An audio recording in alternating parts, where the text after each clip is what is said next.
Počúvate podcast profilektor.sk. Moje meno je Marian Kohn a už viac ako 10 rokov pomáham študentom prekonávať úskalia štúdia anglického jazyka. V dnešnom dieli podcastu si povieme, ako si zapamätať nové slovíčka v angličtine. Obracajú sa na mňa mnohí klienti a často sa opakuje táto otázka. Kde robia chybu a prečo si nevedia zapamätať nové slovíčka? Odpoveď je jednoduchá. Mozog si nevie nové slovíčko zaradiť a uložiť do toho správneho priečinka. Áno, ľudský mozog funguje podobne ako počítač.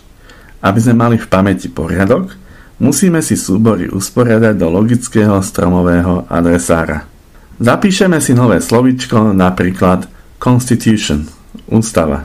A teraz si naň vytvoríme vety. The title of the European Constitution is the Lisbon Treaty. Názov Európskej ústavy je Lisabonská zmluva. Treaty, zmluva medzi štátmi napríklad. States, countries, sign treaties. Štáty podpisujú zmluvy. To je jeden z príkladov, ako sa dá preložiť slovo zmluva zo slovenčiny do angličtiny.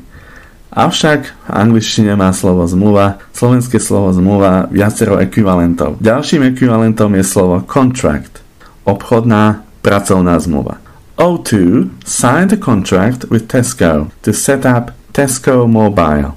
O2 podpísalo zmluvu s Tescom a založili Tesco Mobile. Ďalším slovom, ktoré sa dá zo slovenčiny preložiť ako zmluva, je slovo agreement, dohoda. Hociaká dohoda, ústna aj písomná.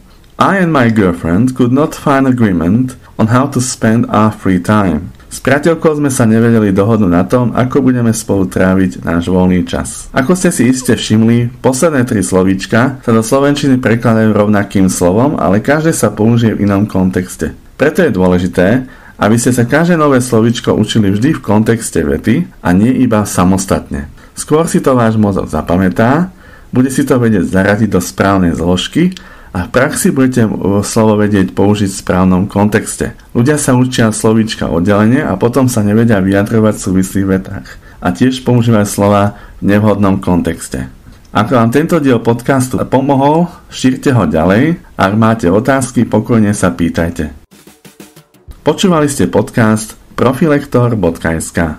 Moje meno je Marian Kohn a už viac ako 10 rokov pomáham klientom prekonávať úskalia štúdia anglického jazyka. Ak máte záujem o viac informácií o mojej práci, kurzoch a službách, navštívte webovú stránku www.profilektor.sk.